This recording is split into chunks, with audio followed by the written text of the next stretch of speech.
Diungkap 7 fakta Fahri Hamzah dan Fadlizon diduga terlibat dalam pendanaan tindak pidana terorisme. Sekarang ini mulai keungkap nih, kira-kira kenapa Fadlizon itu kok sangat support terhadap teroris gitu ya, dan sangat nyinyir dengan Densus 88. Saya sangat prihatin, sedih, kecewa terkait dengan pernyataan sahabat saya, Fadlizon, yang mengatakan Densus 88 hendaknya dibubarkan. Saya ingin juga mencermati dan mengajak kita semua untuk tidak ahistoris bagaimana perdebatan kala itu untuk menghadirkan Densus 88. Terorisme hingga saat ini masih menjadi bagian atensi serius sebagai yang namanya serious crime. Terus melakukan bekerja ya, terus melakukan tupoksinya untuk melakukan pemberantasan terorisme. Jadi kita tidak bergeming apa yang disampaikan, kita tetap bekerja demi menyelamatkan bangsa ini dari aksi-aksi terorisme di Indonesia. Pak, penegasan aja berarti Polri memastikan tidak akan membubarkan Densus sesuai dengan usul Fadlizon gitu Pak. Ya, prinsipnya kita tetap bekerja ya. Kita tidak mendengar hal-hal seperti tersebut ya.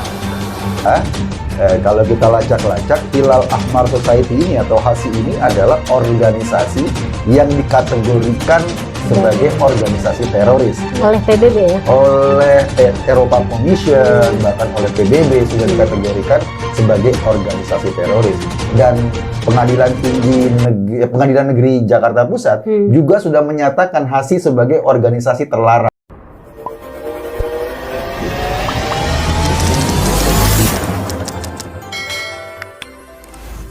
Diungkap 7 fakta Fahri Hamzah dan Fadlizon diduga terlibat dalam pendanaan tindak pidana terorisme. Fadlizon dan Fahri Hamzah mesti diperiksa dalam kaitan dugaan pendanaan tindak pidana terorisme. Detasmen Khusus 88 Anti Teror Polri tidak boleh tarik gigi mundur untuk melakukan tindakan kepolisian mengungkap dugaan keterlibatan Fadlizon dan Fahri Hamzah ini. Fadlizon dan Fahri Hamzah, Wakil Ketua DPR RI periode 2014-2019, Fadlizon dari Partai Gerindra dan Fahri Hamzah dari Partai Keadilan Sejahtera. Fadlizon kembali terpilih menjadi anggota DPR RI hasil pemilihan umum tahun 2019, tapi Fahri Hamzah tidak lagi menjabat karena ada konflik internal dengan PKS.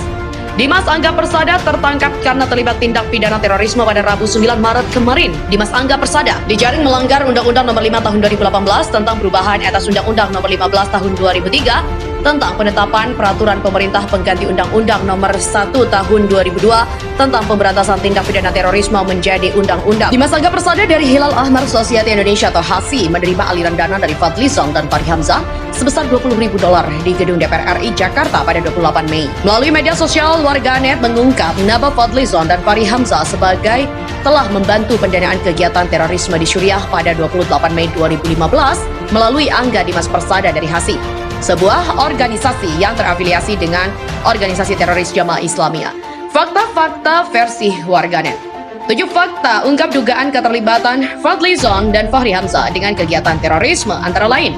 Yang pertama, Angga Dimas Persada adalah pimpinan HASI, sebuah organisasi teroris terlarang yang berafiliasi kepada Jamaah Islamiyah sejak 2011 dan sekarang sudah ditangkap Densus 88 Anti Teror Polri. Kedua, Fadlizon dan Fahri Hamzah telah menyerahkan dana $20.000 melalui dana atau diterima oleh Angga Dimas Persada selaku pimpinan HASI pada 28 Mei 2015 di gedung DPR RI. Ketiga, nama Angga Dimas Persada masuk dalam daftar terduga teroris dan organisasi teroris DTTOT nomor PA1 2040-11-2015 tanggal 30 November 2015. Keempat, HASI adalah bagian dari jaringan teroris JI sebagai organisasi terlarang oleh PBB dan juga oleh putusan Pengadilan Negeri Jakarta Pusat tahun 2015. Kelima, Fadlizon tidak mendukung Densus 88 Anti Teror Polri memberantas teroris, bahkan menuntut Densus 88 Anti Teror Polri dibubarkan. Keenam, Fadlizon dan Fahri Hamzah atas nama jabatannya selaku Wakil Ketua DPR RI periode 2014-2019 memberikan bantuan dana kepada HASI.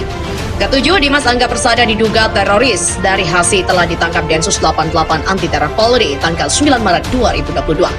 Dan ketujuh, fakta sosial di atas itu merupakan dan perlu dikembangkan menjadi alat bukti hukum melalui tindakan kepolisian berupa penangkapan terhadap Fadlizon dan juga Fahri Hamzah demi kepentingan pembuktian atas dugaan pendanaan terorisme sebagai suatu perbuatan yang dilarang diancam dengan penjara. Khusus Fadlizon dan Fahri Hamzah, meski dijaring melanggar Undang-Undang Nomor 9 Tahun 2013 tentang pencegahan dan pemberantasan tindak pidana pendanaan terorisme, lahir sebagai konsekuensi dari diratifikasi International Convention for the Suppression of the Financing of Terrorism. Di tahun 99, Konvensi Internasional Pemberantasan Pendanaan Terorisme tahun 99, dan implikasinya terhadap partai dan juga DPR RI. Baik Fadlizon maupun Fahri Hamzah, ketika penyerahan dana bantuan dan uang senilai $20.000 kepada Hasi 28 Maret 2015, keduanya adalah pimpinan DPR RI sedangkan di partai politik. Fadlizon adalah Wakil Ketua Umum Dewan Pimpinan Pusat Partai Gerindra dan Fahri Hamzah adalah Sekretaris Jenderal Dewan Pimpinan Pusat Partai Keadilan Sejahtera atau DPP. Karena itu perlu dilakukan penyelidikan dan penyidikan tentang kemungkinan Partai Gerindra dan PKS serta institusi DPR RI terlibat dalam pendanaan terorisme. Pada saat ini terduga terorisme Angga Dimas Persada telah ditangkap Densus 88 Anti Teror Polri pada Rabu 9 Maret 2022.